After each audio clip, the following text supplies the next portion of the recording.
Hello everyone, आज हम पढ़ेंगे इलेक्ट्रोस्टैटिक का नेक्स्ट टॉपिक इलेक्ट्रिक फ्लक्स। चलिए स्टार्ट करते हैं इलेक्ट्रिक फ्लक्स से।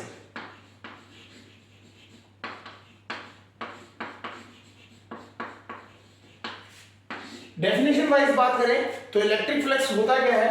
It is the major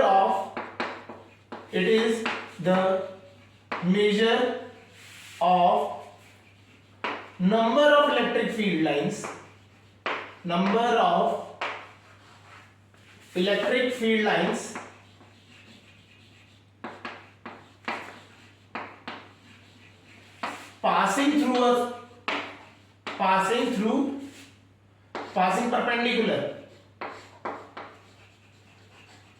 passing perpendicular through a surface। एक सरफेस से इलेक्ट्रिक फील्ड लाइंस, कितनी इलेक्ट्रिक फील्ड लाइंस परपेंडिकुलरली पास कर रही हैं, उसका जो मेजर होता है वो क्या होता है? आपका इलेक्ट्रिक फ्लक्स होता है। It is denoted by phi. इसको क्या डिनोट, किससे डिनोट किया जाता है? बाय फाई से इसे डिनोट किया जाता है। तो एक कंसेप्ट समझ आ रहा होगा कि ये बेसिकली क्या है? एक इलेक्ट्रिक फील्ड लाइंस काउंट करता है कितनी पास हो रही है एक एरिया से, ठीक है ना? वो भी किसमें, कौन सी डायरेक्शन, कौन सा? परपेंडिकुलर। तो जैसे कि अगर ये इस तरीके से अगर कोई है सरफेस,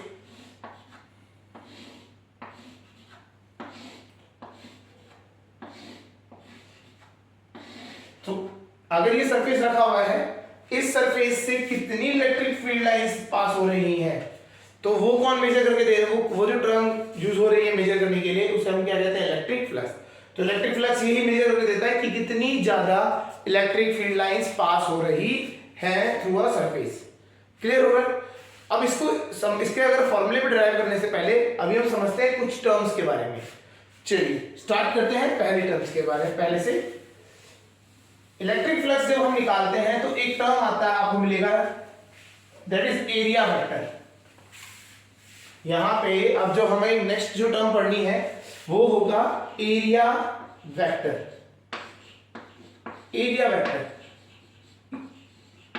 काफी स्टूडेंट्स कंफ्यूज होते हैं, एरिया एक स्केलर क्वांटिटी है या वेक्टर क्वांटिटी है? अब बचपन से आप क्या कर रहे हो? अगर मैं आपको कोई स्क्वायर दे देता था या फिर रेक्टेंगल दे देते थे तो इसको कैसे निकालते थे? ए और बी है आपका साइड्स, तो आप क्या निकालते थे? Area is equal to A cross A into B हम करते थे, तो हमारा ये हो जाता था, एरिया आ जाता था।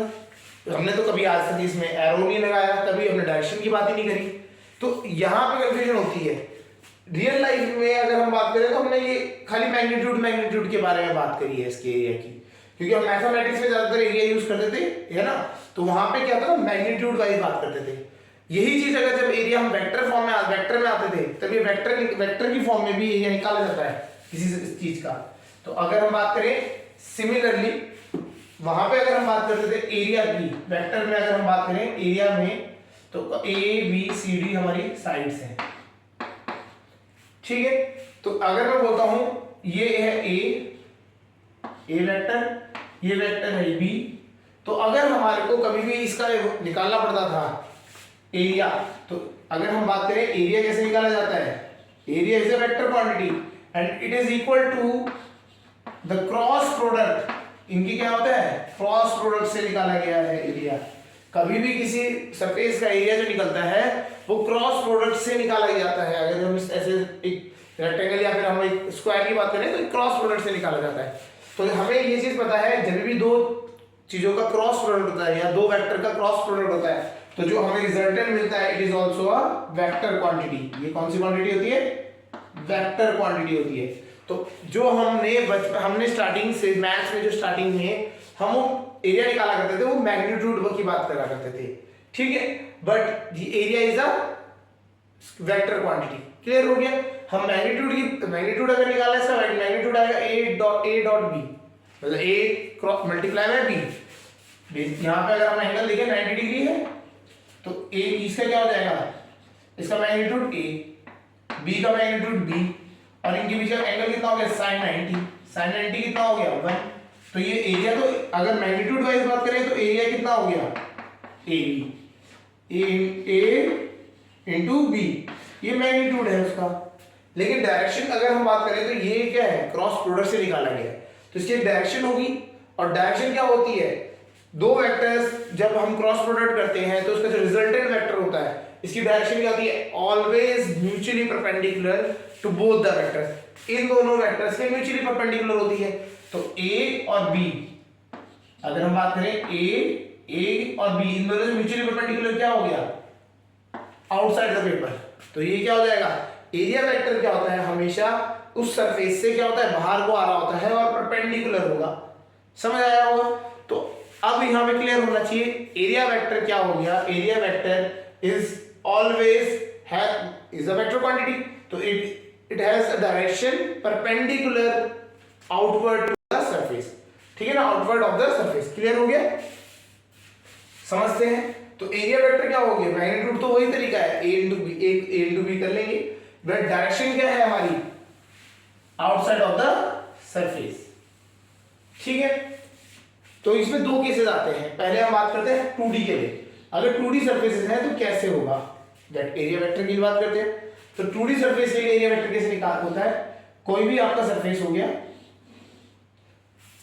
ठीक है, ये इस तरीके से है, ये सरफेस का, ये तो हो गया मैग्नीट्यूड, आप निकाल लेंगे उससे, और इसकी जो डायरेक्शन होगी वो कहां को होगी, आपका एरिया वेक्टर की direction perpendicular to the surface, surface से क्या है, परपेंडिकुलर। तो ये, और एक और चीज है, ये इस डायरेक्शन में भी हो सकती है, इस डायरेक्शन में, क्योंकि 2D है, 2D में दोनों डायरेक्शन में एरिया हो सकता है। आप दोनों डायरेक्शन में से आप कोई भी एक डायरेक्शन ले सकते हैं, क्लियर है। आप या तो इधर को ले सकते हैं या फिर उस साइड को आप ले सकते हैं। 2D में आप दोनों साइड ले सकते हैं, क्योंकि ये शीट की तरह दिखाई देती है, क्या होता है, थिन, बहुत ज्यादा थिन है, इसकी डायमेंशन तो है नहीं। तो क्या होगा, अगर इस हमने सर्कुलर फॉर्म है तो इसका एरिया वेक्टर क्या हो जाएगा, ये तो एरिया हो जाएगा, और इसका एरिया वेक्टर क्या हो जाएगा, परपेंडिकुलर टू द एरिया, इधर को हो जाएगा इसका, ठीक है। तो अगर हमारे पास 2D फिगर्स होती हैं तो एरिया वेक्टर की डायरेक्शन आप कोई भी साइड ले सकते हैं। आप अगर मैं एक बात करें, एक सिंपल सरफेस है, प्लेन सरफेस है, तो इसकी डायरेक्शन आपके 2D के केस में आप ऊपर को भी ले सकते हैं और इसके नीचे की डायरेक्शन को भी ले सकते हैं। तो दोनों साइड से आपके लिए क्या हो जाता है, सरफेस अवेलेबल होता है। क्लियर हो रहा है 2D के लिए। बट अब in case of 3D, in case of 3D की अगर हम बात करें, ये तो 2D था, 2D क्या होता है, थिन शीट कंसीडर की जाती है कि दोनों साइड से आपको एरिया मिल जाएगा, तो आप कोई से भी एक डायरेक्शन ले सकते हैं। बट इन 3D केसेस, जब हमारा 3D हो जाता है, तब जैसे क्यूब, क्यूबॉइड, कोन्स, सिलेंडर, ये इन केसेस में क्या होता है, इसमें समझते हैं।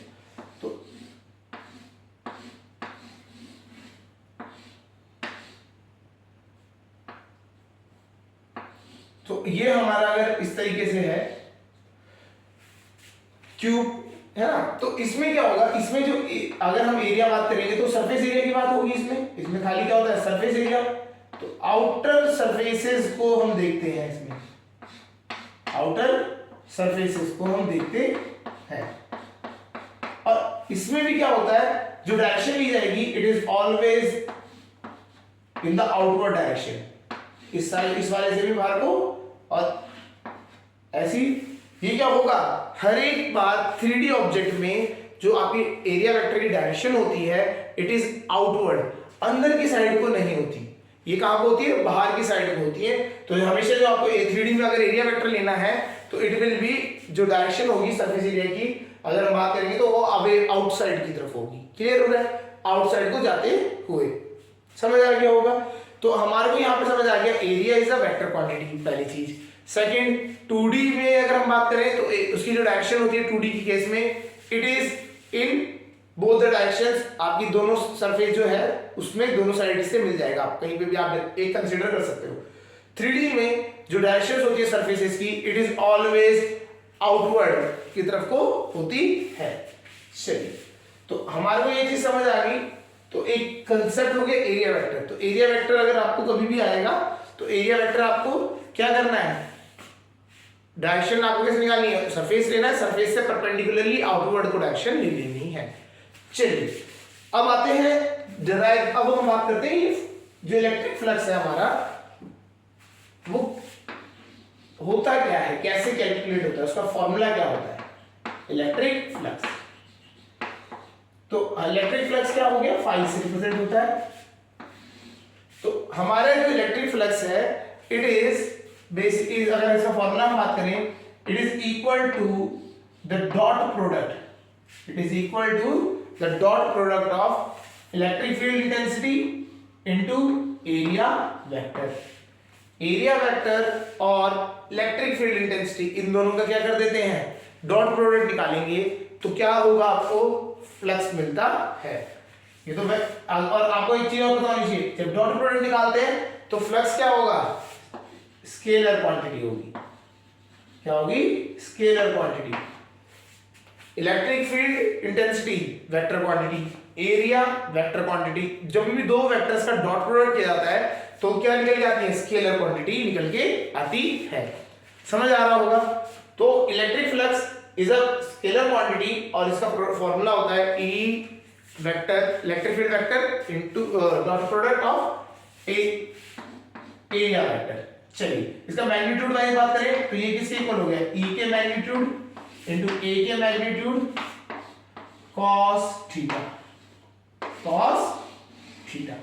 तो ये आपका फ्लक्स का फॉर्मूला होता है। मैग्नीट्यूड अगर बात करें तो it is equal to E A cos theta. यहां तक समझ आ रहा होगा आपको। तो फ्लक्स का कैसे है, ई डॉट ए निकलता है और इसका मैग्नीट्यूड अगर बात करें तो इस तरीके से इसको समझ सकते हैं आप लोग, कर सकते हैं कैसे, देखिए फ्लक्स क्या होता है, measure of electric flux. Electric field lines कितनी जा रही है पास, सपोज करिए एक एरिया है आपके पास, एक एरिया है उससे इलेक्ट्रिक फील्ड लाइंस जा रही थी इस तरीके से।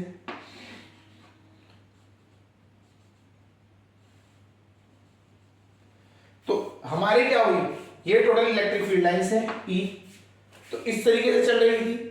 तो हमारा जो फ्लक्स है वो अभी 3 लाइंस पास हो रही है, ठीक है। सपोज करिए फ्यूचर में हमने क्या किया, इन इलेक्ट्रिक फील्ड लाइंस की जो इंटेंसिटी है उसको क्या कर दिया, बढ़ा दिया। इलेक्ट्रिक फील्ड लाइंस की इंटेंसिटी हमने बढ़ा दी, सब कुछ सेम रखा हमने, बट इलेक्ट्रिक फील्ड की इंटेंसिटी बढ़ा दी। और हमने एक चीज पढ़ी थी, the properties of electric field lines, जब भी intensity of electric field lines increases when the lines are close to each other. अगर हम बात करें जब लाइंस क्लोज पास पास आ जाएंगी तो इलेक्ट्रिक फील्ड लाइन क्या हो जाएगी, इंटेंसिटी क्या हो जाएगी, बढ़ जाएगी। तो हमें अगर इलेक्ट्रिक फील्ड इंटेंसिटी बढ़ानी है तो इन लाइंस को क्या करना पड़ेगा, पास पास लाना पड़ेगा। समझ आ रहा होगा। तो ये सबको क्या कर दिया, पास पास ले आए। जब हम पास पास लेके आ गए इलेक्ट्रिक फील्ड लाइंस को,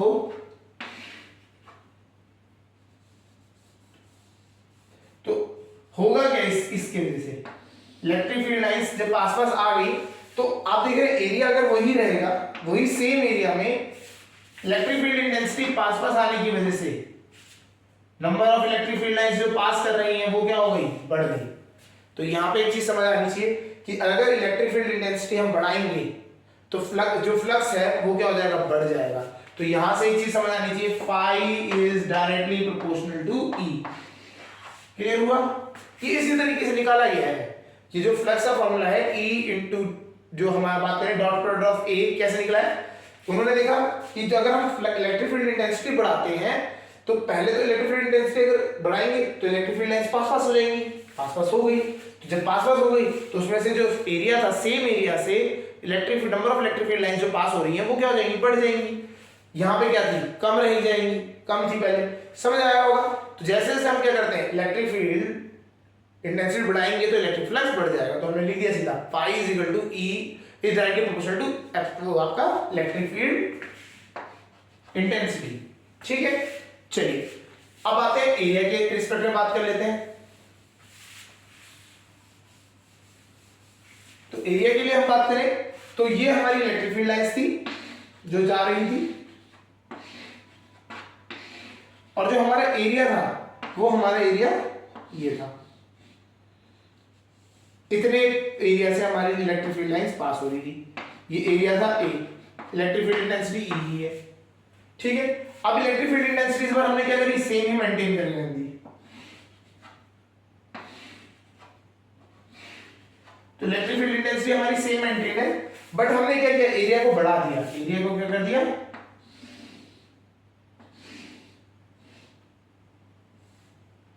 एरिया को हमने बढ़ा दिया।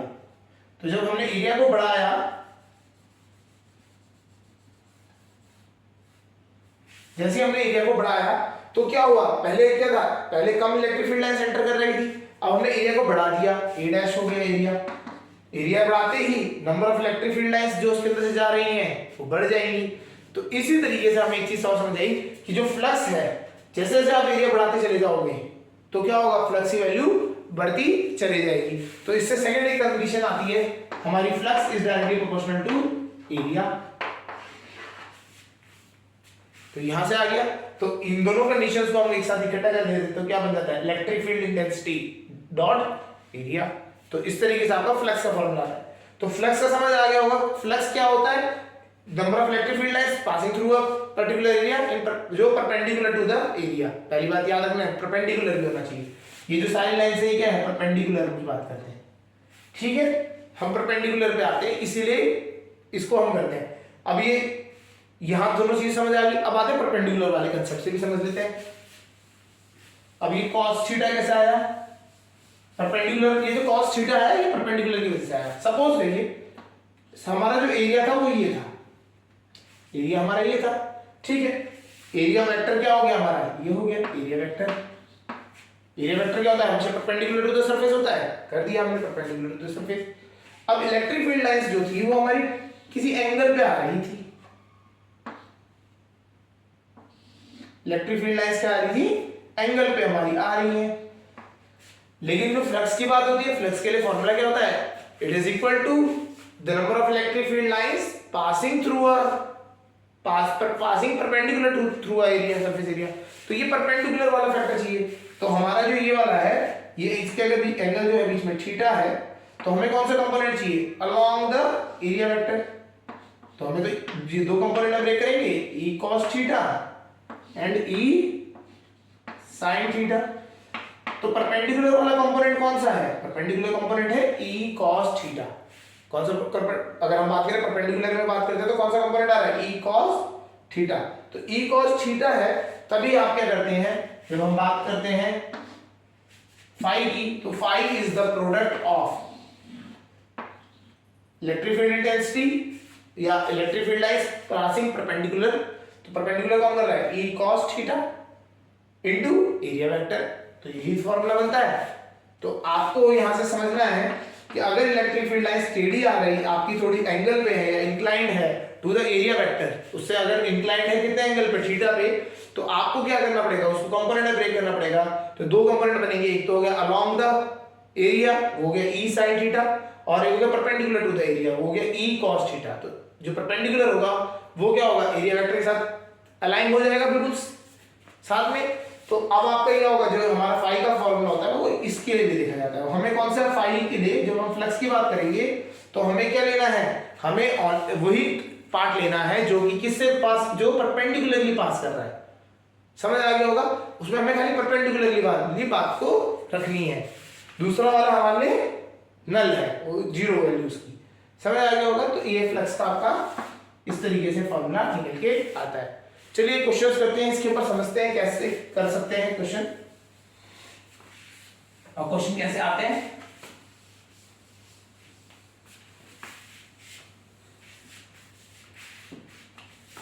चलिए, एक एरिया है आपके पास 10 सेंटीमीटर स्क्वायर, एक एरिया है 10 सेंटीमीटर स्क्वायर, उसका मैग्नीट्यूड है, उसकी डायरेक्शन है ये, एरिया वेक्टर ए की ले, और इस पे क्या हो रहा है, इलेक्ट्रिक फील्ड लाइंस आ रही हैं at an angle of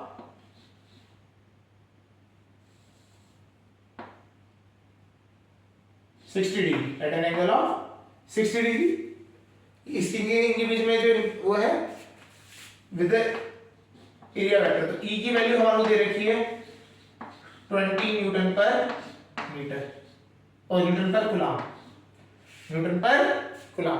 electric field intensity है newton per coulomb, force per unit charge, तो न्यूटन पर कूलम। तो फाइंड क्वेश्चन आता है find the value of electric flux, तो फ्लक्स की वैल्यू निकालनी है हमें। तो फ्लक्स इज इक्वल टू, इसको दो कंपोनेंट में ब्रेक करेंगे, इधर को आएगा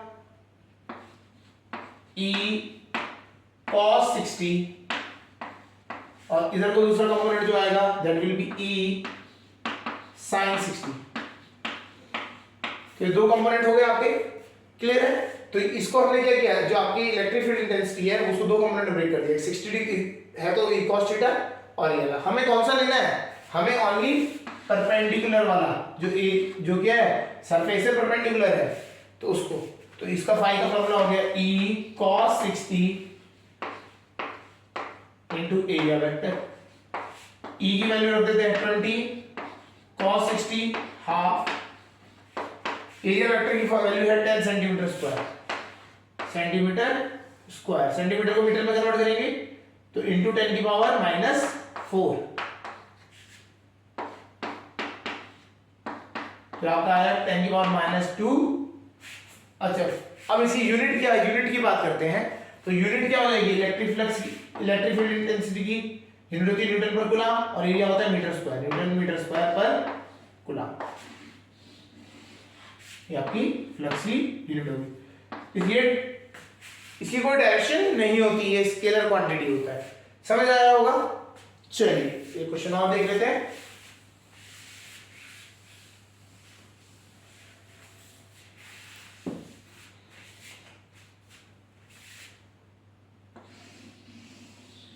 इस बार हमारे को इस तरीके से एक डिस्क दे दी,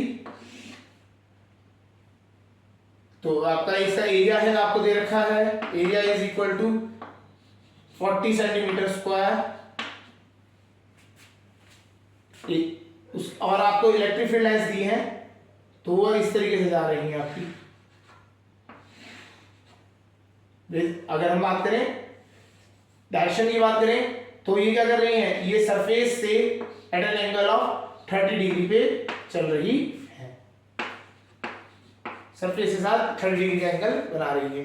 तो E, और इसकी वैल्यू है हमारे को दे रखी है 100 Newton per coulomb, Newton per coulomb, electric field intensity की वैल्यू दे रखी है। Find the electric flux passing through the surface, find the electric flux passing through the surface, surface से जो इलेक्ट्रिक फ्लक्स पास हो रहा है कितना हो रहा है उसको हमें बताना है। ठीक है, तो कर लेते हैं। फ्लक्स क्या हो गया, flux is equal to, ignore करेंगे, पहले हम बात करते हैं ये जो है ये है आपके इलेक्ट्रिक फील्ड, यहां एंगल 30 डिग्री है तो यहां पे कौन सा कंपोनेंट आया, E cos 30, और इधर वो क्या आ जाएगा दूसरी तरफ E sin 30, और हमारा जो एरिया वेक्टर है वो क्या हो गया, वो एरिया वेक्टर भी की डायरेक्शन क्या होगी, परपेंडिकुलर टू सरफेस, तो एरिया वेक्टर भी इस डायरेक्शन में है। ये क्वेश्चन हम क्यों करा रहे हैं, क्वेश्चंस में कभी कभी जो एंगल आपको दिया जाता है हर बार जरूरी नहीं है कि वो आपको एरिया वेक्टर्स के साथ ही दिया जाए, इलेक्ट्रिक फील्ड और एरिया वेक्टर के बीच का एंगल ही दिया जाए, कभी ऐसा कभी कभी नहीं भी होता है। जैसे इस केस में क्या दिया, सरफेस से इलेक्ट्रिक फील्ड का वो आपको एंगल दिया है, तो वहां से वो 30 है, लेकिन अगर हम बात करें एरिया से, अगर हम बात करते तो ये कितना हो जाएगा, ये अलग हो जाएगा, एरिया से 60 डिग्री हो जाएगा, बेसिकली 90 माइनस थीटा ये हो जाएगा। तो हमारे को यहाँ पे कौन सा कंपोनेंट लेना है, तब हमें क्या है कंपोनेंट से ब्रेक करके कर सकते हैं। हमने कौन सा कंपोनेंट लेना है, जो परपेंडिकुलर है वो है E sin थीटा, तो यहाँ पे क्या हो जाएगा इस टाइप पे फ्लक्स का फॉर्मूला E sin 30 मतलब 30 डिग्री इंटू A का मैग्नीट्यूड है सब इसके, तो E इलेक्ट्रिक फील्ड का मैग्नीट्यूड है 100 रख दिया, sin 30 हाफ, ए कितना है 40 सेंटीमीटर स्क्वायर है तो इसको 10 की पावर -4 मीटर में कन्वर्ट करते हैं तो इसलिए कर रहे हैं। ठीक है, 20 10 की पावर -1, तो ये आपको आ गया phi is equal to 0.2, unit क्या है Newton meter square per coulomb,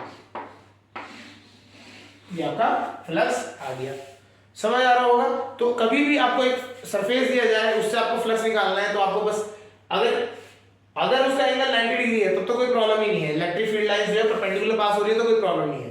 अगर वो एंगल पे है तो आपको एंगल चेक करना है कौन सा है, उसे उसका वो कंपोनेंट निकालना है जो कि परपेंडिकुलर है टू द सरफेस, और उसके बाद आपको फ्लक्स की वैल्यू निकालनी है। चलिए अगर हम बात करें 3D के केस में, अगर हम 3D के केस में बात करते हैं, लाइक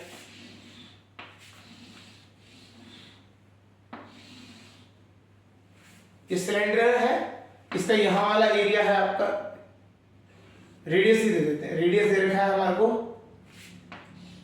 r, इसकी लेंथ दे रखी है हमें l, ठीक है। एक सिलेंडर है, उसका रेडियस है r, लेंथ है l, इलेक्ट्रिक फील्ड लाइंस आ रही हैं इससे इस डायरेक्शन में,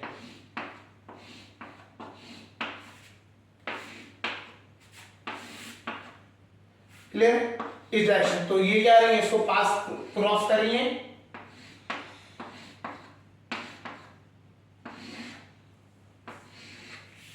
तो इलेक्ट्रिक फील्ड लाइंस इस तरह से पास कर रही हैं E। सो अब वो मुझे बोल रहा है find the net flux through this cylinder, जो 3D ऑब्जेक्ट है उससे हमारा फ्लक्स कितना पास हो रहा है।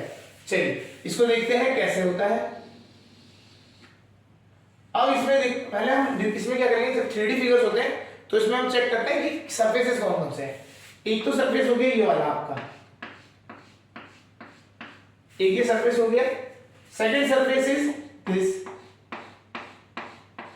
ये वाला, एंड जो थर्ड है वो आपका क्या है, कर्व सरफेस एरिया, वो ये वाला है।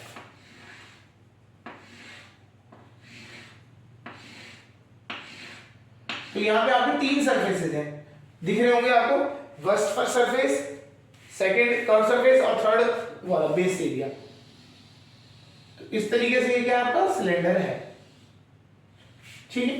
तो हमें इसमें फ्लक्स निकालना है। तो अब इसमें बात आती है, हमें सबसे पहले इसमें एरिया वेक्टर देखना है किस डायरेक्शन में, इधर वाले में बात करते हैं। हमने 3D में बताया था, 3D में एरिया वेक्टर की डायरेक्शन क्या होती है, हमेशा आउटवर्ड की डायरेक्शन। तो इसके यहां पे कौन सी डायरेक्शन होगी एरिया वेक्टर की, इधर को, ठीक है। कर्व सरफेस है तो इसमें कहां को होगी, आउटसाइड, बाहर को निकलती हुई, इधर से भी आप देखेंगे तो ऐसे निकलेगी।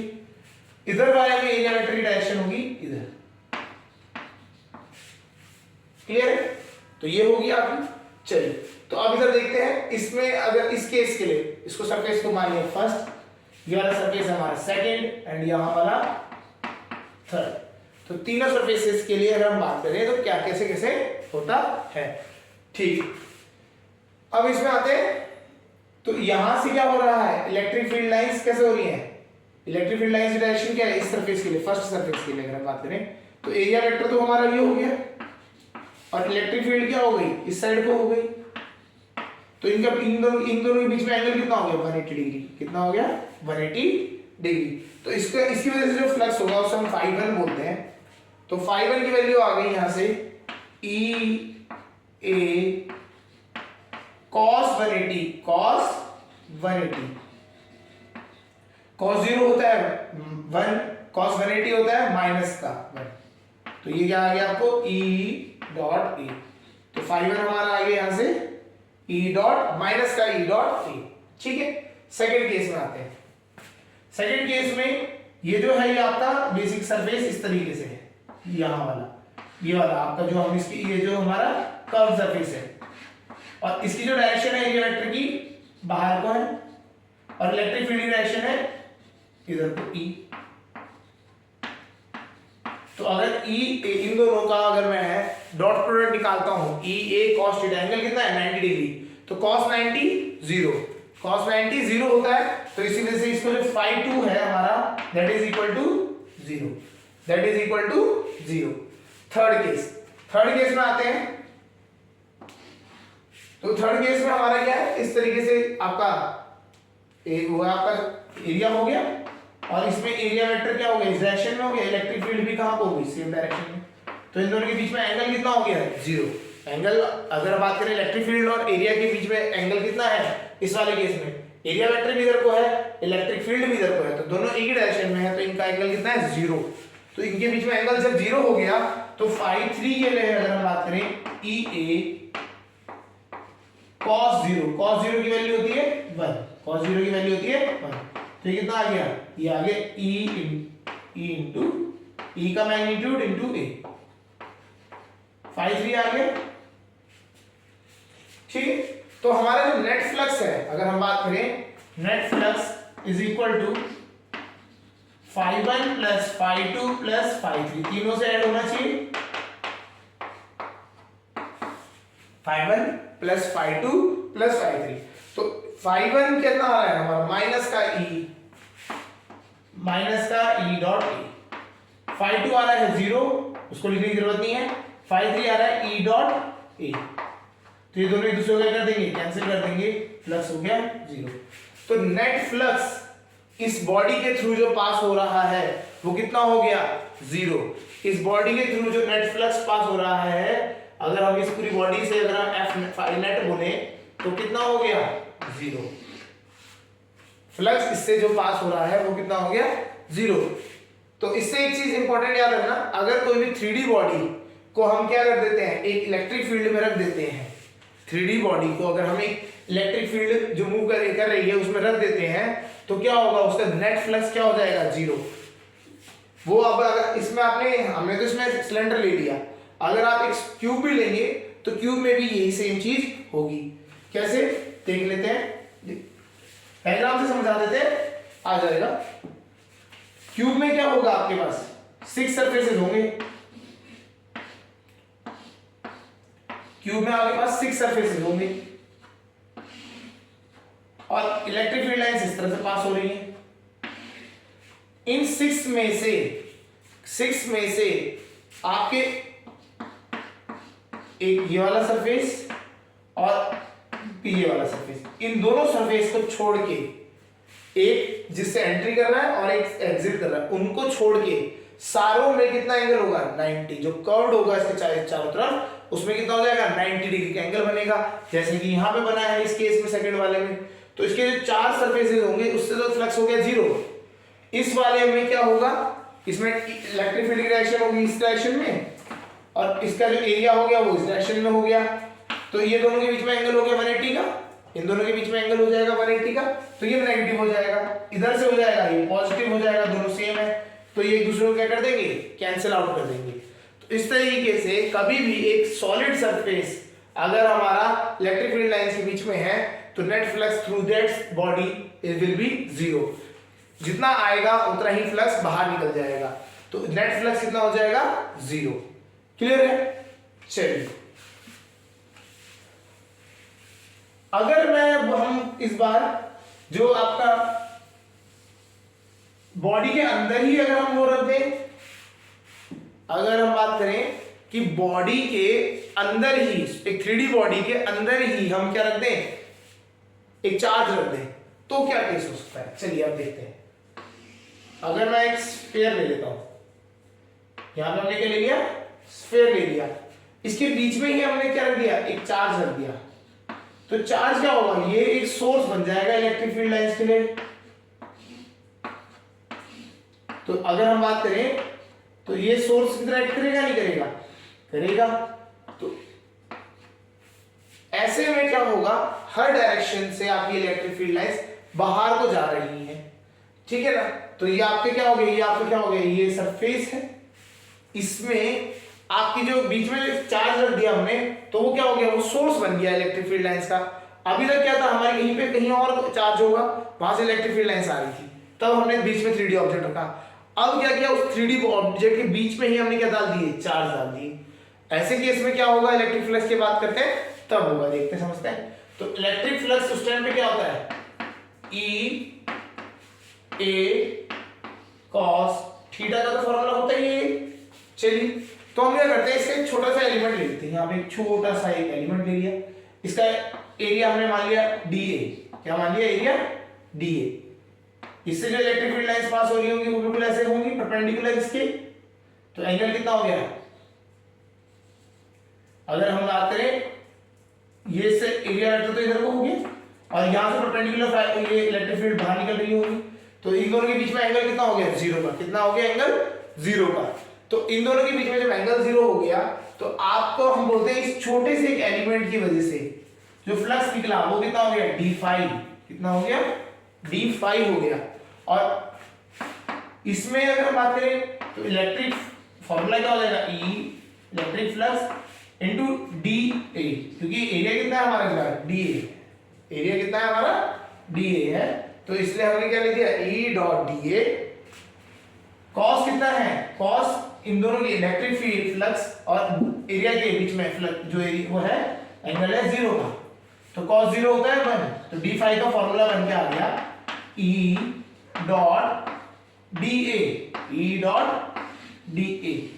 तो हमारे को यहां से समझना चाहिए ऐसे केस में जब हमारा चार्ज अंदर हो किसी भी एक बॉडी के 3D और बॉडी के, तब हमारा क्या होता है, तब हमारे पास फ्लक्स मिलता है। एक छोटे से पार्ट से मिला तो कितना हो गया D phi is equal to E dot D A. Clear हो गया। यही अगर मैं पूरी सरफेस में फैला दूं, ये एरिया को क्या कर दूं मैं पूरे सरफेस में फैला दूं, तो फ्लक्स भी क्या हो जाएगा बढ़ जाएगा। तो हमें एक छोटे पार्ट के लिए तो डी फाई है, पूरे के लिए क्या करेंगे तो हम उसके लिए क्या करते हैं integrating both side, integrating both sides, इन दोनों साइड्स को हमने क्या किया इंटीग्रेट कर दिया, इंटीग्रेट कर दिया तो डी फाई का इंटीग्रेशन क्या हो गया फाई, डी फाई का इंटीग्रेशन हो गया फाई, ठीक है। एंड यहां पे जो आपका आया इसको हम क्या लिखते हैं ई डॉट डी ए, ठीक है ना, इसका आपका इंटीग्रेशन का साइन हो गया। और यहां पे हम एक सिंबल बनाते हैं साइक्लिक इंटीग्रेशन का, साइक्लिक मतलब ये इसके चारों तरफ का एरिया, मतलब ये 3D सरफेस है, 3D एरिया को हम कंसीडर करेंगे तो यहाँ पे क्या है फाई आ गया। क्लियर हो गया। तो फ्लक्स का एक और फॉर्मूला बनता है flux is equal to cyclic integral of E dot D A, E dot D A. तो ये आपका फ्लक्स का फॉर्मूला एक और मिल गया आपको। तो हमारे को यहाँ पे समझना है तो फ्लक्स के अभी तक हमारे पास फॉर्मूला क्या थे, फ्लक्स का फॉर्मूला था ई ए कॉस थीटा या फिर ई वेक्टर क्रॉस ए वेक्टर, जब हम एक सरफेस के लिए बात कर रहे थे। अगर हम 3D ऑब्जेक्ट के अंदर से हम फ्लक्स निकालने की बात कर रहे हैं तो अगर हम इंटीग्रेशन, तब हम इंटीग्रेशन का यूज कर सकते हैं। कैसे होगा cyclic integral of E dot D A. तो फ्लक्स का ये इंपॉर्टेंट फॉर्मूला है, इसको हम यूज करते करेंगे। अभी समझ आ रहा होगा। तो हमने समझ लिया फ्लक्स किस तरीके से निकलता है। चलिए अब हम क्या करते हैं गॉस लॉ के बारे में पढ़ते हैं। नेक्स्ट जो आता है इसके बाद वो है गॉस लॉ। फ्लक्स के बारे में हमें समझ आ गया फ्लक्स होता क्या है, फ्लक्स किस तरीके से है, किन दो क्वांटिटीज को हम इंपॉर्टेंस देते हैं, एक तो इलेक्ट्रिक फील्ड इंटेंसिटी और एरिया, ठीक है। थर्ड चीज जो हमारी है वो परपेंडिकुलर होना चाहिए सरफेस के, तो जो कॉस थीटा का फैक्टर है वहां से आता है। और phi is a scalar quantity, जो हमारी फ्लक्स है वो स्केलर क्वांटिटी है, ठीक है। चलिए अब आता है Gauss law.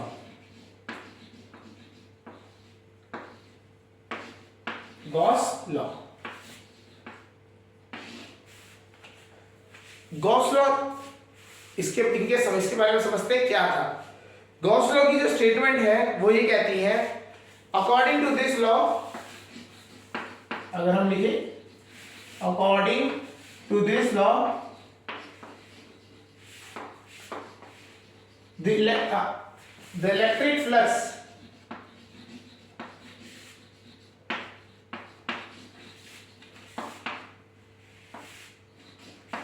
through a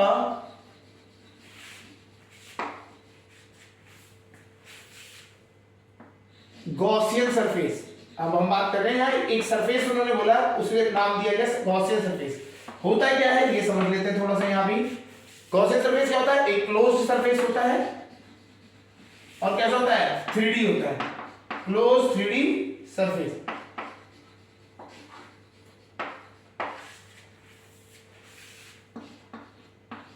is equal to 1 upon epsilon naught, 1 upon epsilon naught times the charge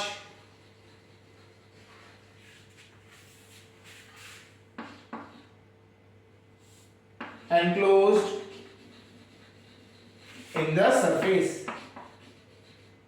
by the surface, enclosed by the surface। क्या है समझते हैं। इन्होंने कहा कि 3D ऑब्जेक्ट बना लो आप, गॉसियन सरफेस होता है, गॉसियन सरफेस की भी प्रॉपर्टी समझा देंगे, क्या होता है गॉसियन, कैसे क्या चलता है, ठीक है ना। गॉसियन सरफेस बेसिकली क्या है, एक कोई भी आपने क्या कर दिया, एक क्लोज्ड सरफेस बना दिया, 3D सरफेस, ठीक है, जो कि क्या होता है किसी भी चार्ज से हर इक्वल डिस्टेंस होता है हर जगह से, ठीक है। तो वो बोलता है कि अगर एक चार्ज को आपने प्लेस किया गॉसियन सरफेस पे, ठीक है, गॉसियन सरफेस में, तो उसका जो इलेक्ट्रिक फ्लक्स जो क्रिएट होगा, जो इलेक्ट्रिक फ्लक्स क्रिएट हो रहा है, it will be 1/ε0 times the charge enclosed by the surface. It will be equal to 1/ε0 times the charge enclosed by the surface. तो कैसे होता है इसको समझते हैं। तो गॉसियन सरफेस में पहले थोड़ा सा ध्यान देते हैं। गॉसियन सरफेस क्या है, इट इज अ सरफेस जो क्या करता है, अगर हम उसमें चार्ज रखा हुआ है उसके बीच में, तो वो जो चार्ज है हर एक पॉइंट से, एक गॉसियन मतलब जो आपका पूरा सरफेस है उसके हर एक पॉइंट से इक्वल डिस्टेंस पे है, ठीक है। तो उस टाइप के सरफेसेस को क्या कहते हैं, गॉसियन सरफेस। कैसे, एक समझा देते हैं। देखिए हमने क्या किया, एक चार्ज रख दिया, ये एक चार्ज रख दिया, इसके चारों तरफ एक ऐसा सरफेस क्रिएट करना है जो कि इससे हर जगह में इक्वल डिस्टेंस हो, ठीक है जी। तो हमने क्या किया, एक स्फीयर बना दिया, एक स्फीयर है उसे हमने क्रिएट कर दिया, सपोज करिए रेडियस आर का क्रिएट किया, ठीक है। रेडियस आर का हमने क्या कर दिया, गॉसियन सरफेस क्रिएट कर दिया। अब इस गॉस लॉ कैसे, अब देखते हैं कैसे। अब हम बात करते हैं यहाँ फ्लक्स की बात करते हैं। फ्लक्स के लिए हम बात करेंगे इसके लिए कि फ्लक्स कैसे होगा। तो इधर देखते हैं, अगर मैं बात करूं, इधर एक छोटा सा एलिमेंट ले लिया हमने, वही इसका एरिया कितना है, डी ए, छोटा सा है तो एलिमेंट डी ए, इससे electric flux, electric field lines बाहर निकल गई, E epsilon, epsilon electric field lines बाहर निकल रही है, और एरिया वेक्टर का डायरेक्शन भी क्या है, यही है, डी ए, एरिया वेक्टर का भी डायरेक्शन वही है। चलिए तो हमारे को पता, हमें क्या है, सीधा पता है हमें डी, हमें फ्लक्स निकालते हैं। तो फ्लक्स क्या है, d phi is equal to, d phi is equal to cyclic integral of E dot D A. ये तो हमने निकाला था अभी जस्ट पढ़ा है कि फ्लक्स जो होता है फाई, डी फाई इंटीग्रेशन हो गया तो फाई बचेगा, phi is equal to cyclic integral of E dot D A. चलिए तो हम बात करते हैं, ई जो है हमारा इलेक्ट्रिक फ्लक्स और इलेक्ट्रिक फील्ड इंटेंसिटी है, तो ई की वैल्यू बात करें तो ई कैसे निकल के आएगा, ई हमने निकालना सीखा था, electric field due to a charge at a distance r, point charge की वजह से डिस्टेंस r में कितना होता है, electric field is equal to 1/4 pi epsilon naught q upon r square,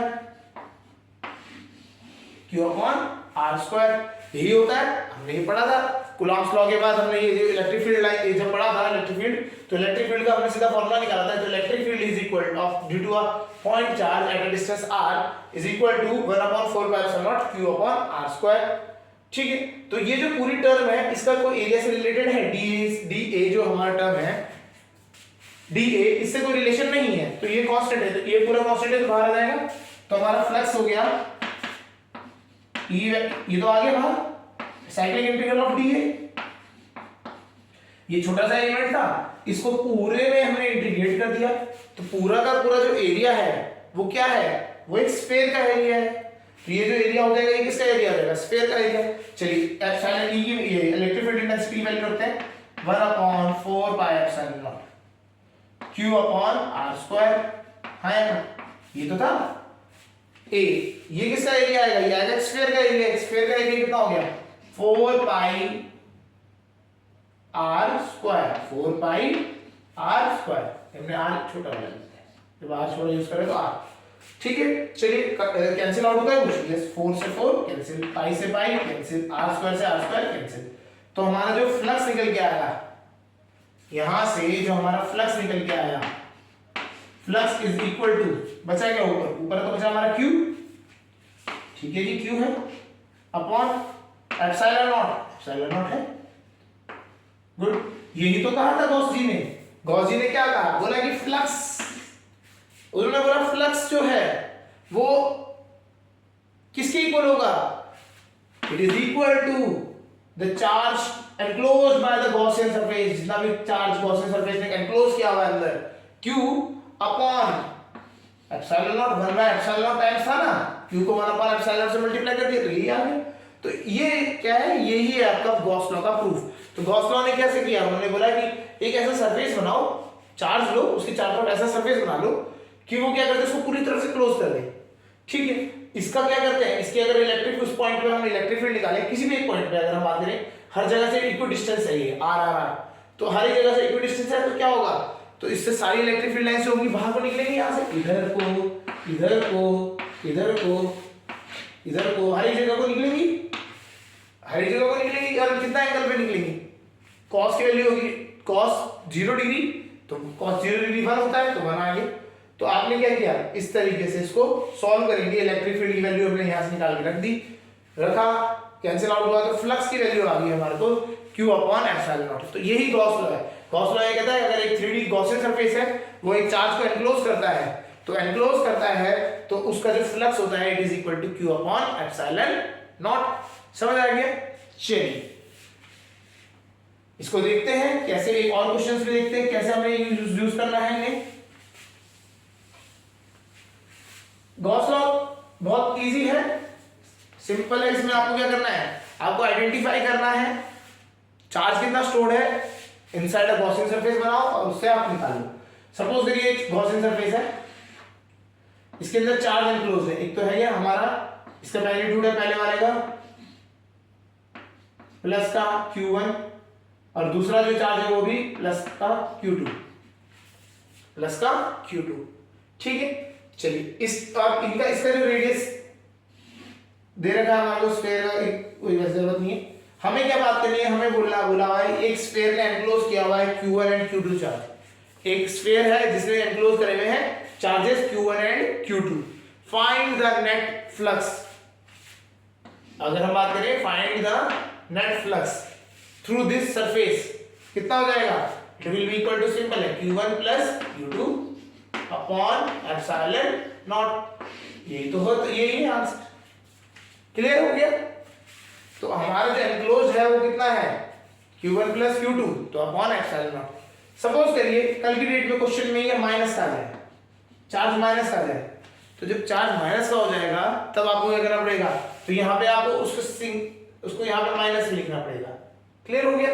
तो जितना है जो पॉजिटिव है उसको पॉजिटिव, नेगेटिव को नेगेटिव के साथ लेके आपको नेट चार्ज निकालना है, और अपॉन एप्सिलॉन नॉट कर देंगे तो आपको निकल जाएगा flux passing through this surface. Clear हो गया? चलिए अगला पॉइंट आता है कि सपोज करिए कोई सरफेस है,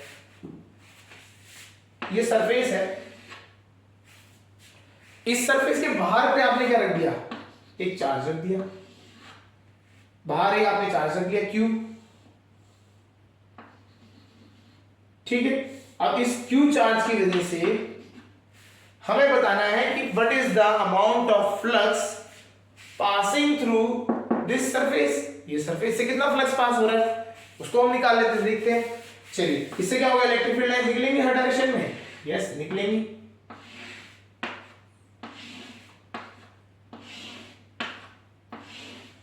तो इलेक्ट्रिक फील्ड लाइन हर डायरेक्शन में निकल रही है।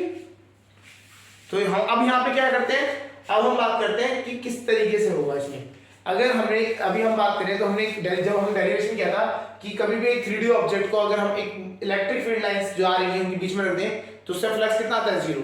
तो सेम चीज यहाँ पर भी होगी। अब कैसे होगा, देखिए ये इलेक्ट्रिक फील्ड लाइंस यहाँ से निकली हुई है सारी, E ये सब इधर को निकल रही है, तो होगा क्या, ये जो सरफेस है इसका अगर हम यहां से लें, यहां से, तो ये जो सरफेस है जहां से इस वाले पूरे सरफेस में अगर हम बात करें तो इतने सारे सरफेस, इतने सरफेस में क्या हो रहा है, इलेक्ट्रिक फील्ड लाइंस यहां से क्या कर रही है, अंदर को जा रही है। अगर आप देखें तो ये जो एरिया, ये जो एरिया आपका सरफेस एरिया है, इतने से इलेक्ट्रिक फील्ड लाइंस इसके अंदर जा रही है, बट इसके बाद वाला जो एरिया है वही जितनी इलेक्ट्रिक फील्ड लाइंस उसके अंदर गई उतनी ही इलेक्ट्रिक फील्ड लाइंस इस वाले एरिया से क्या हो गई, बाहर निकल गई। जितनी अंदर जा रही इलेक्ट्रिक फील्ड लाइंस उतनी ही इलेक्ट्रिक फील्ड लाइंस बाहर निकल गई। तो नेट फ्लक्स ऐसे केस में कितना आता है, 0। तो इसका एक चीज समझ के चलना है, अगर हमने कोई चार्ज को आउटसाइड द सरफेस रख दिया 3D सरफेस, तो इसकी वजह से उसके अंदर जो इसकी वजह से इस चार्ज की वजह से इसके अंदर जो इलेक्ट्रिक फ्लक्स है वो कितना क्रिएट होगा, 0। इसको आप ये भी समझ सकते हैं, तो गॉस लॉ ने जैसे कहा था कि फ्लक्स जो आपका होगा, फ्लक्स है ना, वो किसके इक्वल होगा, it is equal to 1/epsilon epsilon naught times the charge enclosed in the in the Gaussian surface. इसके अंदर जितना है, इसके अंदर अभी कितना है, 0 है, तो 0 है तो उसके कितना आएगा आंसर इसका, फ्लक्स का 0। ठीक है, चलिए अगर क्वेश्चन में दोनों साइड दे दें, दोनों साइड दे दें मतलब बाहर भी है और अंदर भी है, तो अगर मैं बात करूं, हमने एक चार्जेस रख दिए अंदर +Q1 और +Q2, ठीक है, और -Q3, और एक बाहर रख लगा है Q4 इधर, और एक इधर माइनस का भी रख लेते हैं Q5 इधर। तो इस तरीके से हमने क्या रख दिए, चार्जेस रखे हैं। तो find the electric flux passing through this surface, ये सरफेस जो है इससे इलेक्ट्रिक फ्लक्स कितना पास हो रहा है ये बताना है। इसमें कुछ ज्यादा दिमाग नहीं लगाना है हमें, simple phi is equal to flux is equal to 1/epsilon naught times charge enclosed inside the sphere, मतलब इनसाइड द गॉसियन सरफेस, अंदर इसके अंदर होगा, तो अंदर के लिए बाहर वालों का कोई रोल ही नहीं है, इसका कोई रोल नहीं है, इसका भी कोई रोल नहीं है, हमें क्या है अंदर वालों को देखना है, और विद मैग्नीट्यूड वो डैश रखना है, प्लस या माइनस, तो +Q1 +Q2 -Q3, तो ये आगे वाले का उसका कोई मतलब नहीं है। तो हमारा फ्लक्स कितना हो गया, Q1 +Q2 -Q3/epsilon naught। तो समझ आ रहा होगा कि किस तरीके से हमें फ्लक्स निकालने, अगर हमें फ्लक्स निकालने के लिए आता है तो फ्लक्स किस तरीके से निकाल सकते हैं। क्लियर हो रहा है। अब हम क्या करेंगे, इसके बाद जो गॉस लॉ है इसकी हेल्प से हम इलेक्ट्रिक फील्ड इंटेंसिटीज निकाल सकते हैं। तो सारों को हम क्या करेंगे, अब हम उसको पढ़ेंगे। आज के लिए इतना ही, ओके।